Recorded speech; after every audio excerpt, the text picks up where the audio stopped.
Long before cities or steel, there were the tipis, homes shaped by wind, earth, and memory. Built entirely by hand, using only wood, hide, and skill passed down through generations, they rose on open plains where weather could change in minutes, yet somehow, they stood firm.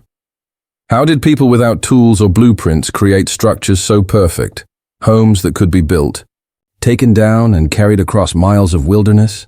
What secrets of design were hidden in something that looked so simple? Every part of a teepee had a purpose. The poles weren't random. Each one formed part of a balance. The cover wasn't just protection. It breathed with the air, keeping the inside warm in winter and cool in summer. Even the smoke hole above was part of a living system, tuned to the wind. For centuries, this design sheltered families, stories, and traditions.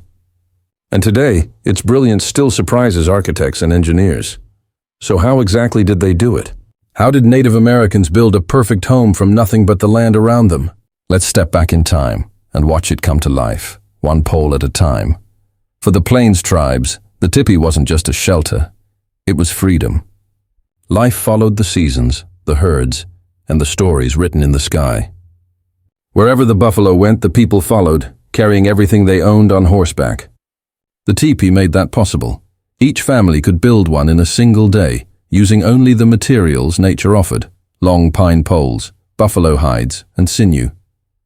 When it was time to move, they could take it down just as fast. The same poles that formed their homes became part of a travois, dragging everything to the next camp. Nothing was wasted, but its genius went beyond mobility. The circular shape echoed their understanding of balance: earth, sky, fire, and family, all connected.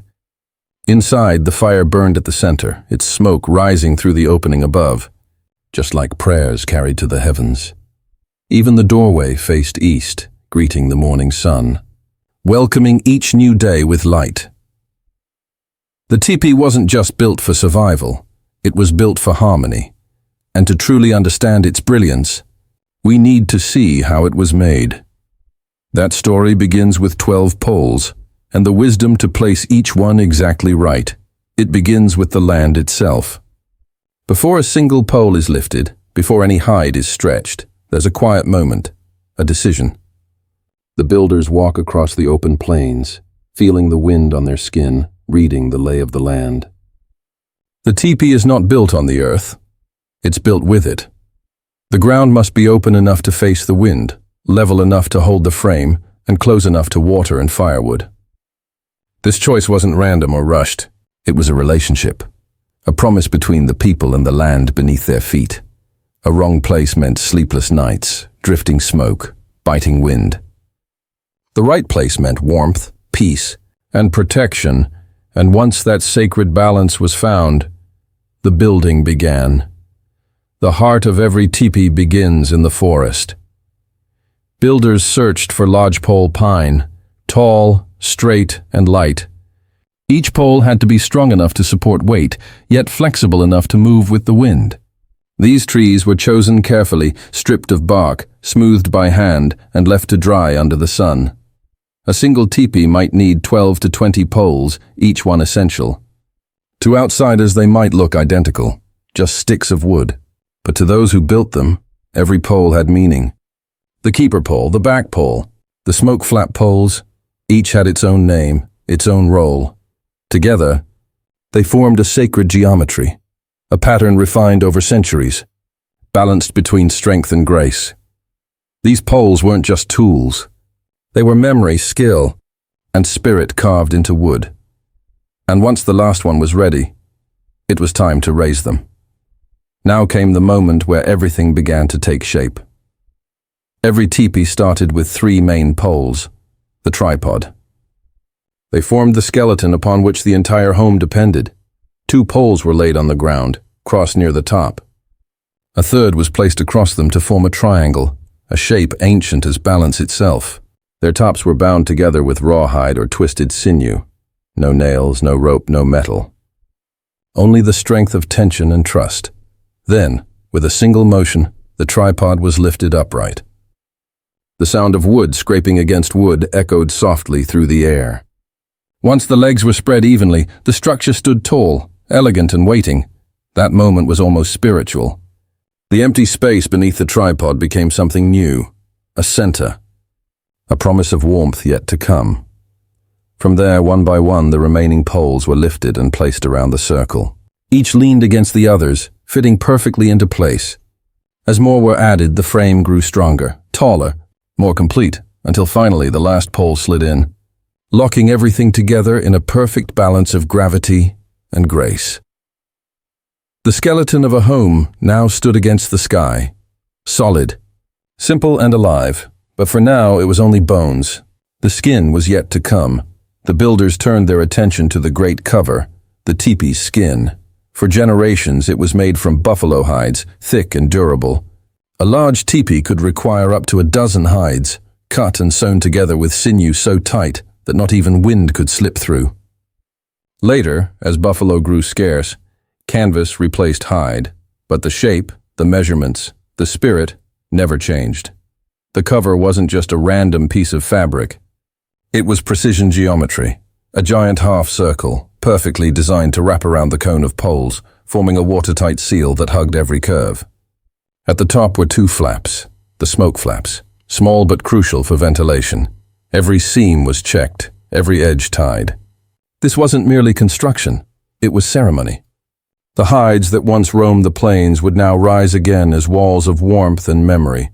Once ready, the cover was folded carefully, attached to one special pole, the lifting pole. And with that, the tipi was ready to be clothed. The lifting pole rose slowly, the great hide billowing in the wind like a sail. It was placed gently against the frame. Then the cover was wrapped around the cone, pulled tight until it embraced the structure completely. The two edges met at the front, overlapping slightly, the seam that would become the doorway. Along that seam, wooden pegs were inserted to keep the cover secure, yet flexible. It could be loosened for ventilation or tightened for storms. At the top, two longer poles were placed to control the smoke flaps, the tipi's natural ventilation system. By turning them toward or away from the wind, builders could guide smoke out or keep rain from falling in. It was an ingenious design, simple, natural and self-adjusting. From the outside, the tipi now looked complete, tall, white, graceful, blending seamlessly with the plains. But the builders knew the true heart of the tipi was inside. Stepping inside a freshly built tipi was like entering a living heart. The air changed, cooler, quieter, calm. The tall poles curved upward like ribs, converging at the open crown where the sky peeked through. In the center lay the fire pit, the soul of the home. Rocks were placed in a circle to contain the fire. As the flames burned, smoke drifted upward through the hole above, guided perfectly by the sloping walls. Fresh air entered from below, creating a natural flow, a ventilation system that made the space warm in winter and cool in summer. Centuries before science could explain it, soft furs and hides covered the floor. Sleeping areas lined the sides, while the east-facing door welcomed each morning's first light. At night, when the fire glowed, the walls came alive, golden light dancing across the hides, the shadows of hands and laughter flickering like spirits on the move. Inside, there was warmth, safety, and belonging. The structure breathed. It wasn't just a house, it was alive, and yet, its brilliance wasn't just in comfort, it was in design. The tipi's beauty lies in its intelligence. Its conical shape wasn't chosen by chance. It was born from understanding the land. The sloped sides deflected fierce winds instead of fighting them. Rain slid off effortlessly, dripping away before it could soak the ground inside. The circular base distributed tension evenly, no corners to weaken, no points to catch wind. In snow, the weight settled evenly, never crushing the frame. And during heat, by lifting the base slightly and opening the flaps, warm air escaped, while cool air flowed in, creating a perfect, self-sustaining climate. This wasn't theory.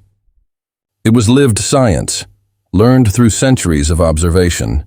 Every storm, every fire, every season taught new lessons that shaped the tipi into what it became, a masterpiece of human adaptation.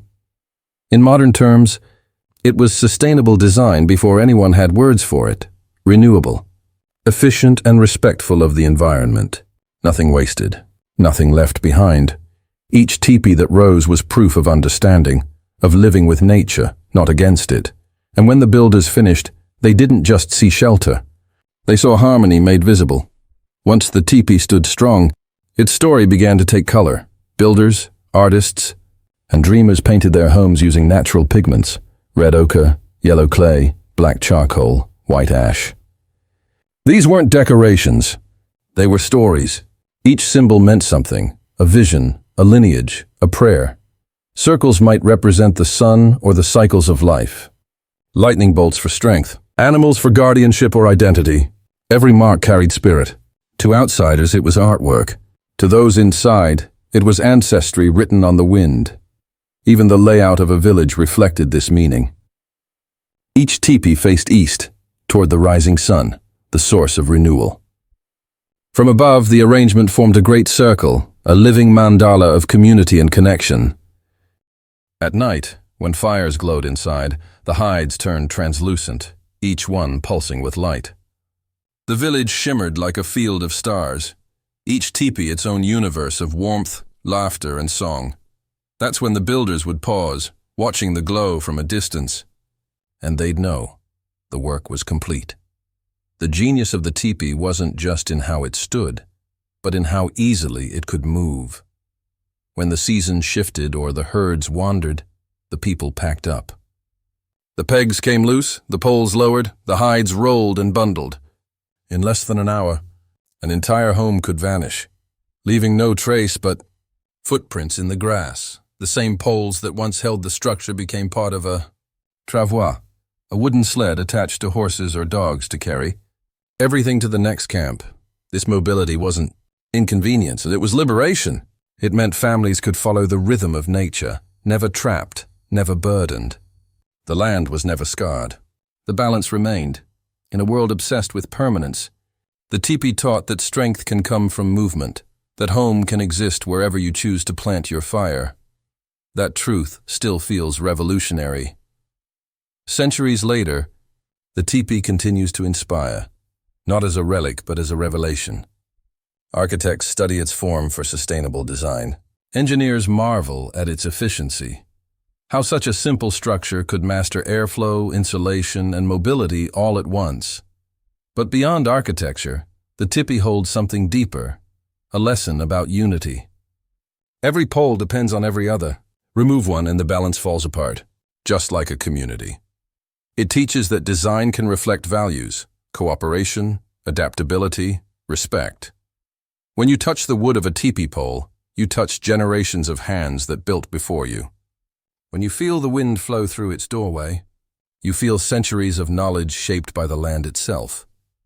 It reminds us that true genius often looks simple, not because it lacks complexity, but because it fits perfectly with the world around it. And in that harmony, the teepee remains timeless. So when we ask how Native Americans built teepees from scratch, the answer goes far beyond poles and hides.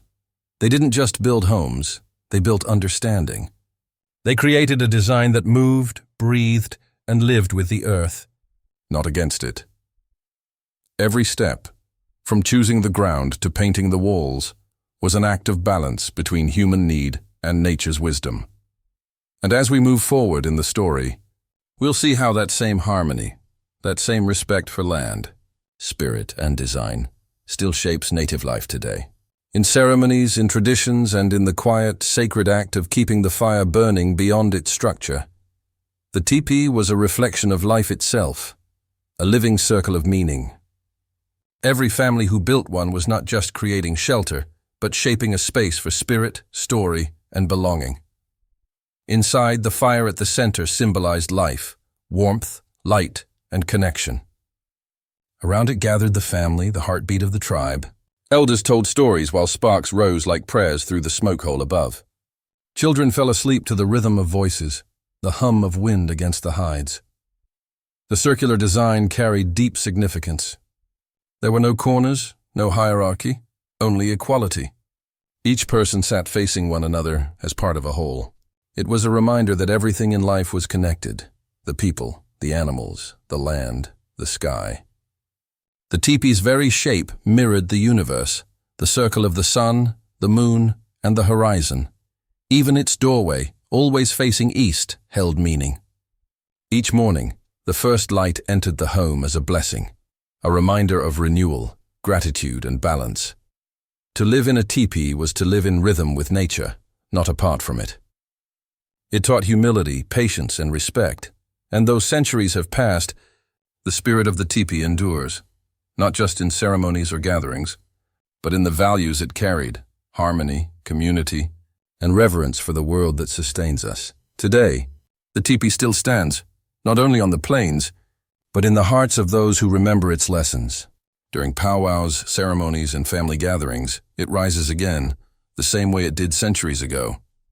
Each pole lifted is an act of remembrance. Each hide stretched, a bridge between generations. Modern architects study its design, marveling at how something so simple could be so efficient, portable, breathable, and perfectly attuned to its environment. Environmental designers call it sustainable architecture. For native people, it was simply life. In an age of concrete and noise, the teepee whispers something different, that home isn't about permanence, but connection. It reminds us that strength can come from flexibility, that design can honor the earth rather than consume it, and that wisdom doesn't fade, it waits to be seen again. The teepee may no longer line the horizon of the Great Plains, but its spirit endures. In every campfire circle, every story told beneath the stars, and in every person who still believes a home can be both humble and sacred. Because the teepee was never just built. It was understood,